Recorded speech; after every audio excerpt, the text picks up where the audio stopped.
Welcome to the Hangout tonight. I have my co-host of the Hangouts, Dan, with me, but it's actually all about Dan tonight. Hooray.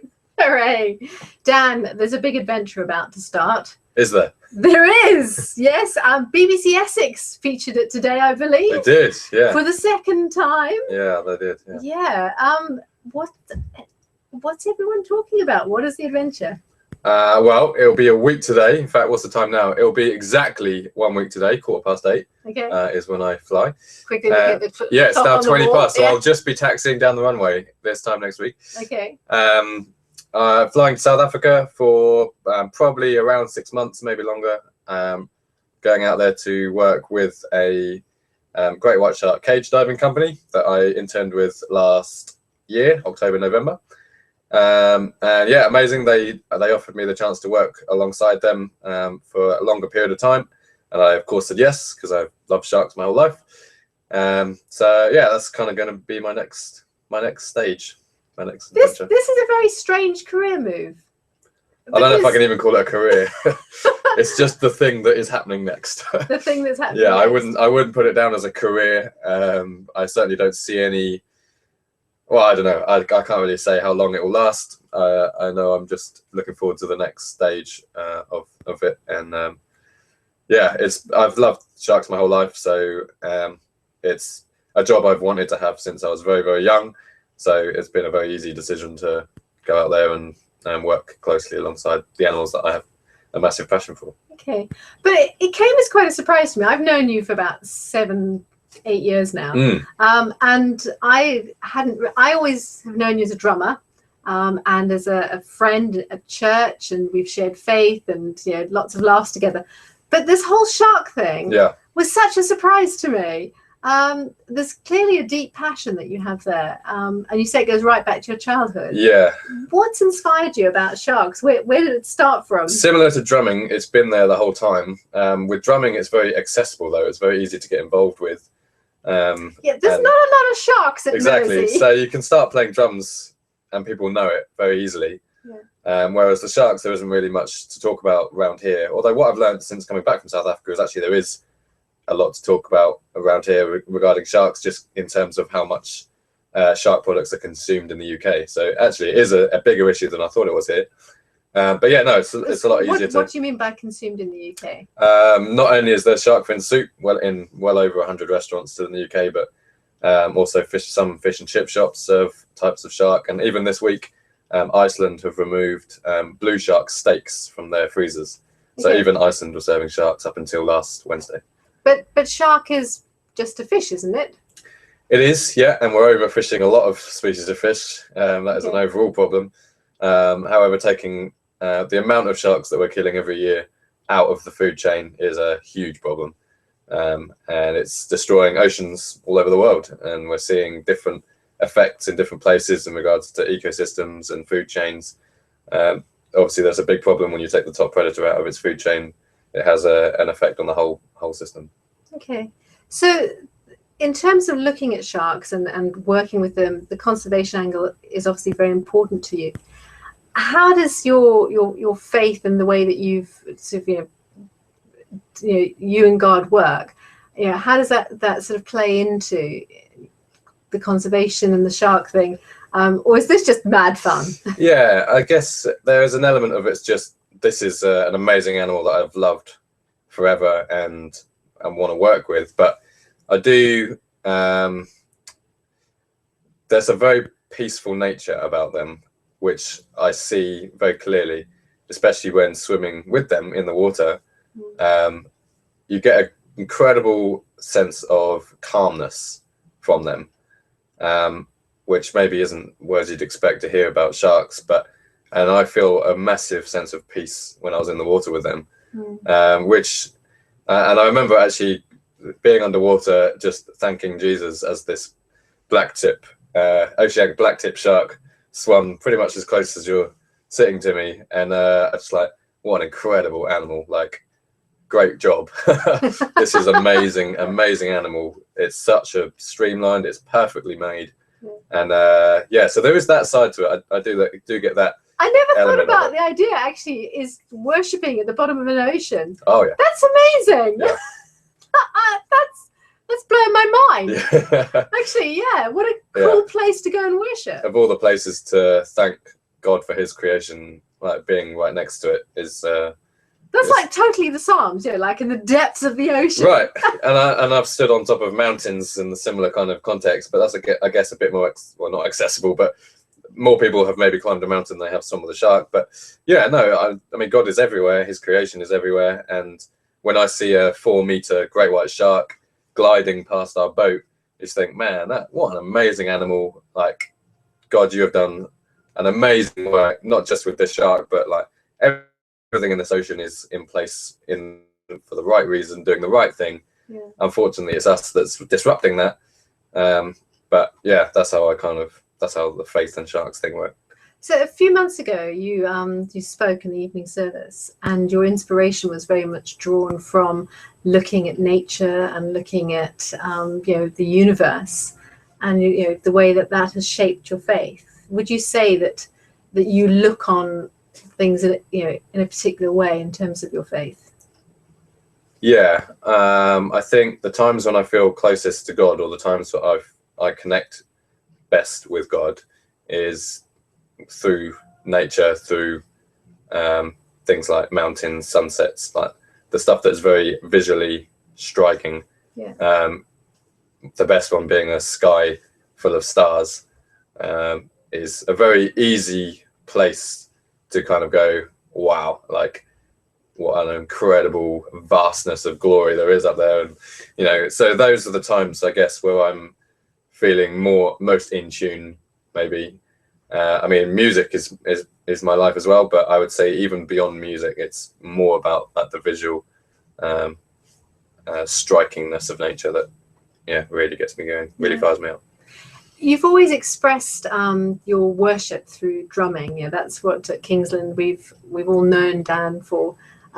Even though hidden inside the glass box on a Sunday morning, they caged us. They caged you, yeah. How did you come to be a Christian, and what has that journey been like, and expressing that through rhythm and through drums?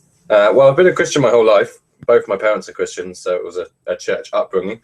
And then at 16, I left the church that my parents went to and went to my own one, which was a big move for me, because it kind of was changing from just going to church because your parents do, and more going because you wanted to.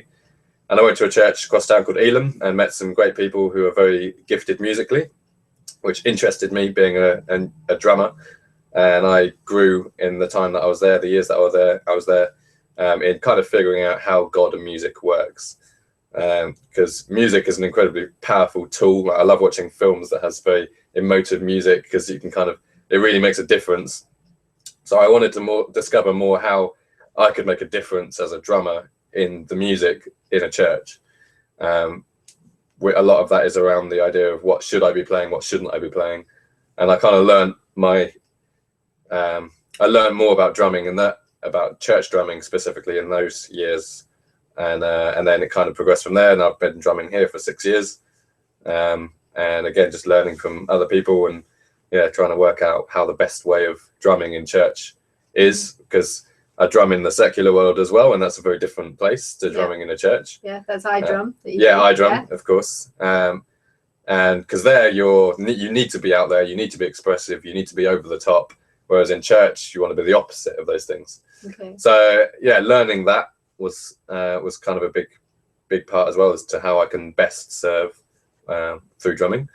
And then so that's kind of been my journey. Music, like drumming, has always been my thing through church. That's kind of how I've seen where I fit in, I guess. Not so much that that's the only thing that I can do, but that's kind of been my comfort place of where I'd be in a church. Yeah. And over sort of the last year or two, I've noticed more and more that you've sort of been mentoring other drummers and working with them.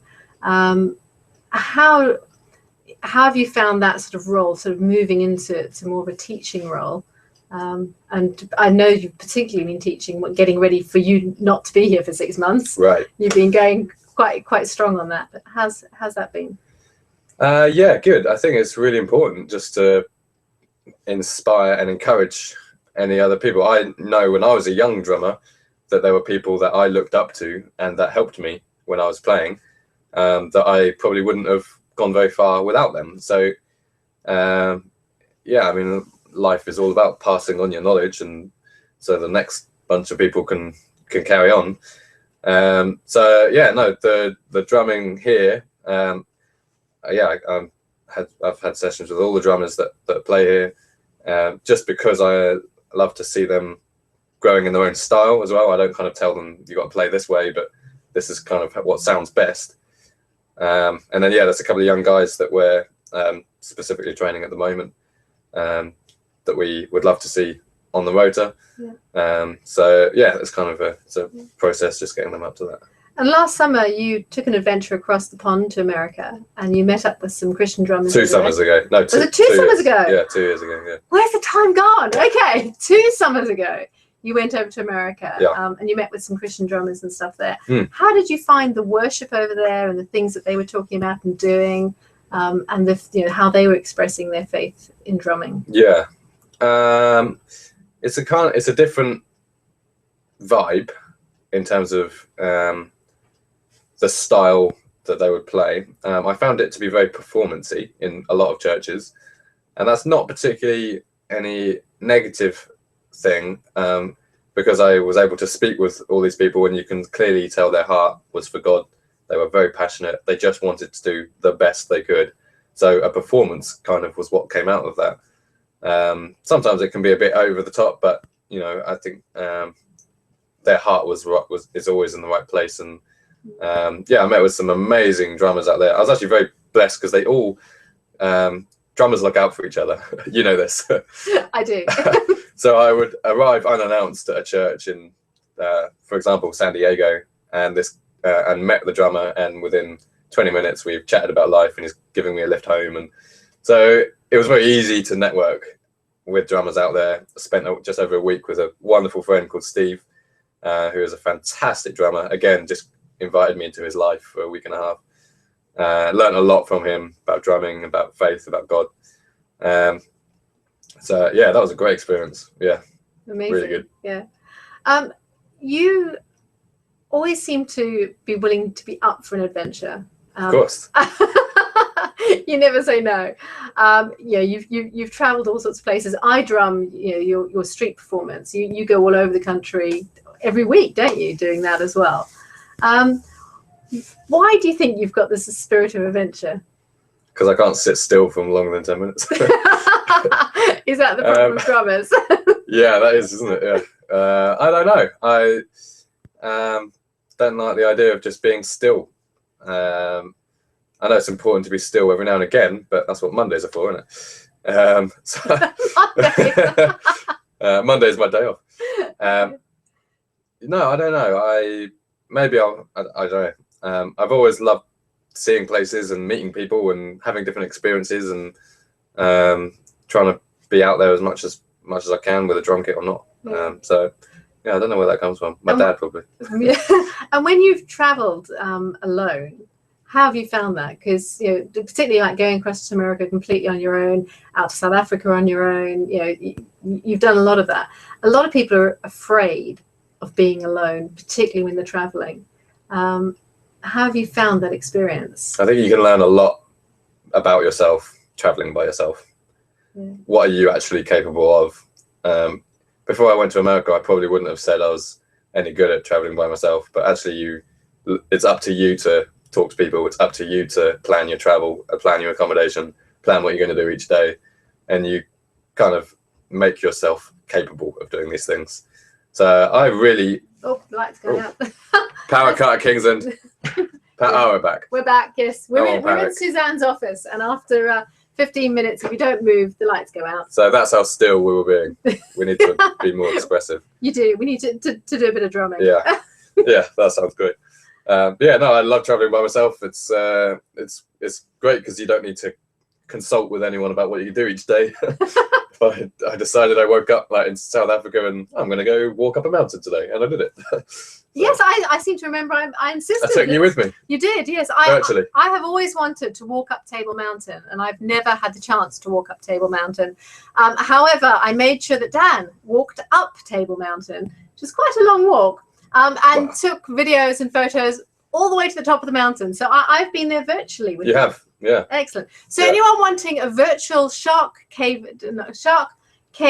diving experience should just go to Dan, and you can have make it happen. Yeah, make it happen. Yeah, it's definitely a thing. So just back to South Africa, you're going out there for 6 months. What are you going to be doing?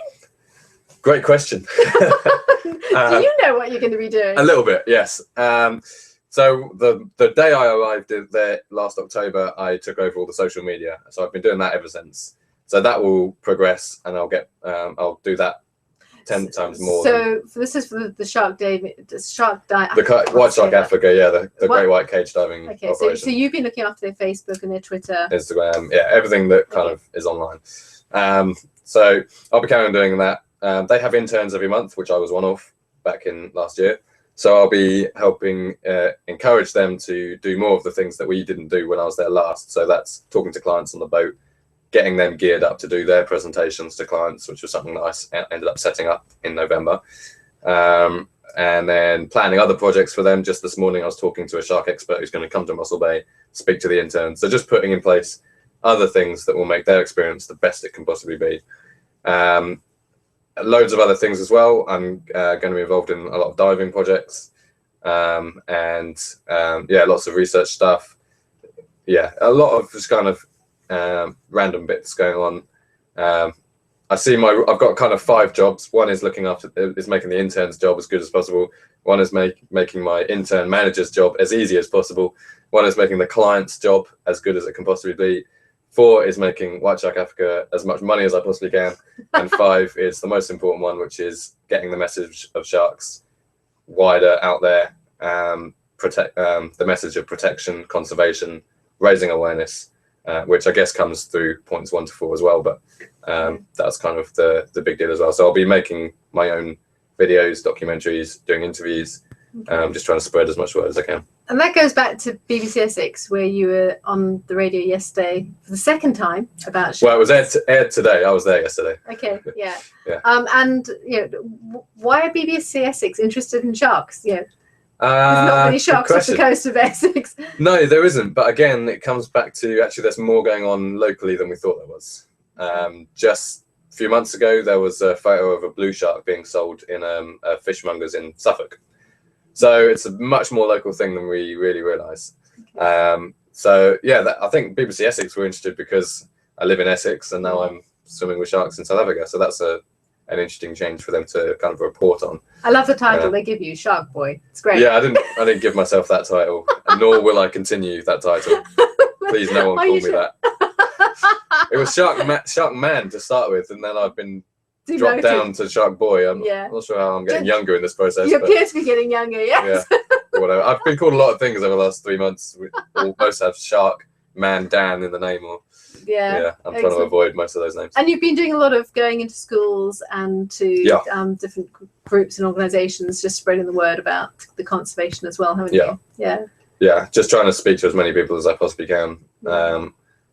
Again, most people don't really realise the situation, so it's just passing on that educational side of things, and also breaking some perceptions about these animals, what people think about sharks when they first hear the word shark. The images of jaws and terror actually should be replaced with reverence and respect and admiration.